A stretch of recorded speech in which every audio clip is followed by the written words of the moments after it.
সরকারি শিক্ষা প্রতিষ্ঠানে কর্মরত এমপিওভুক্ত শিক্ষকদের বাড়ি ভাড়া ২ ধাপে ১৫% বৃদ্ধির সিদ্ধান্ত নিয়েছিল অন্তর্বর্তী সরকার। প্রথম ধাপে ৭.৫% বাস্তবায়ন হয়েছে। আসন্ন জুলাই থেকে দ্বিতীয় ধাপে আরও ৭.৫% পাওয়ার কথা রয়েছে। তবে অন্তর্বর্তী সরকারের এই সিদ্ধান্ত বিএনপি সরকার বাস্তবায়ন করবে কিনা সেই প্রশ্ন দেখা দিয়েছে। বিষয়টি সম্পর্কে জানতে শিক্ষা মন্ত্রণালয়, অর্থ মন্ত্রণালয় এবং মাধ্যমিক ও উচ্চশিক্ষা অধিদপ্তর মাওশির দায়িত্বশীল ৫ কর্মকর্তার সঙ্গে কথা বলে জানা গেছে, তারা জানিয়েছেন অন্তর্বর্তী সরকারের আমলে নেওয়া বেশ কয়েকটি গুরুত্বপূর্ণ সিদ্ধান্ত বাতিল করা হয়েছে। তবে শিক্ষকদের ৭.৫% বাড়ি ভাড়া বৃদ্ধির বিষয়টি এখনও বাতিল হওয়ার বিষয়ে তারা কিছু শোনেননি। ফলে আসন্ন জুলাই থেকে বাড়ি ভাড়া মূল বেতনের ১৫% কার্যকর হওয়ার সম্ভাবনাই বেশি।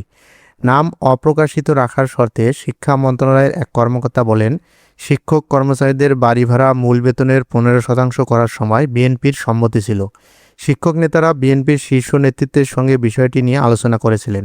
ফলে আসন্ন জুলাই থেকে শিক্ষকদের বাড়ি ভাড়া ১৫% উন্নীত করতে বাধা থাকার কথা নয়।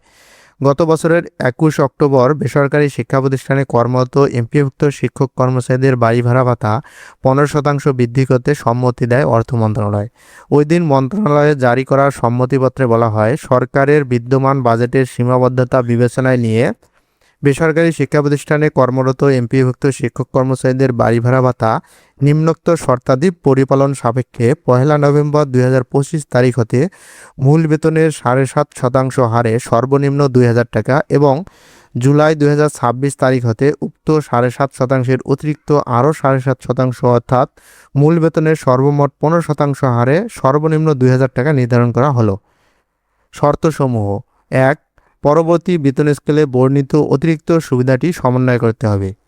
২. এমপিওভুক্ত বেসরকারি শিক্ষা প্রতিষ্ঠান, স্কুল ও কলেজ, জনবল কাঠামো ও এমপিও নীতিমালা ২০২১, বেসরকারি শিক্ষা প্রতিষ্ঠান, জনবল কাঠামো ও এমপিও নীতিমালা ২০১৮, বেসরকারি শিক্ষা প্রতিষ্ঠান, জনবল কাঠামো ও এমপিও নীতিমালা ২০১৮ এবং সরকার কর্তৃক সময়ে সময়ে জারিকৃত এ সংক্রান্ত প্রজ্ঞাপন, আদেশ, পরিপত্র, নীতিমালা অনুসরণপূর্বক নিয়োগের শর্তাদি পালন করতে হবে। বর্ণিত বাড়ি ভাড়া বৃদ্ধির ক্ষেত্রে এমপিওভুক্ত বেসরকারি শিক্ষক কর্মচারীগণ কোনো বকেয়া প্রাপ্য হবেন না। ভাতা প্রদানের ক্ষেত্রে সব আর্থিক বিধিবিধান অবশ্যই পালন করতে হবে। এই ভাতা সংক্রান্ত ব্যয়ে ভবিষ্যতে কোনো অনিয়ম দেখা দিলে বিল পরিশোধকারী কর্তৃপক্ষ উক্ত অনিয়মের জন্য দায়ী থাকবেন। প্রশাসনিক মন্ত্রণালয় কর্তৃক জিও জারি করে জিও এর ৪ কপি অর্থ বিভাগে পৃষ্ঠাঙ্কনের জন্য প্রেরণ করতে হবে। বিগত ১৬ অক্টোবর অর্থ বিভাগের প্রবিধি ৩ শাখা হতে ২৬০ নম্বর স্মারকে জারিকৃত পত্রটি বাতিল করা হয়েছে বলে এতে জানানো হয়।